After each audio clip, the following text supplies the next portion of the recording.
Welcome, my name is Jim. I'm the install foreman for Easton Outdoors, and this feature right here, and you can see this water just disappears right into these rocks. There's actually a light at the very bottom of this where this waterfall's going. And then in here, as the water's clearing out, you'll be able to see it more in probably about 2 to 3 days. But inside here is another light that's going to be shining on that weir up there.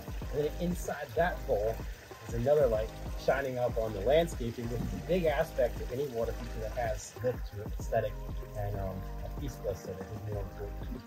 So we have the Japanese maple, the race leaf Japanese maple right up there, and that light is going to be positioned so that you can actually see the refraction of the light as it washes right through the top of that water. Make sure to do the two bowls, one cascading into another, pedestals that go underneath them. And the plumbing is really simple. This bowl is actually sealed shut, and this one is the one that's generating the water. So the pump actually is right underneath our feet. The water goes up through this pipe around, and then we actually have an irrigation box right here.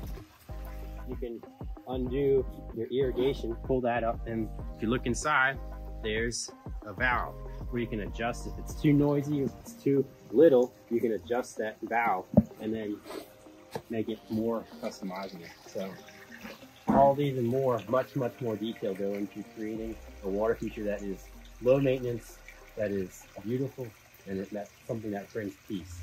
So that's just a little bit.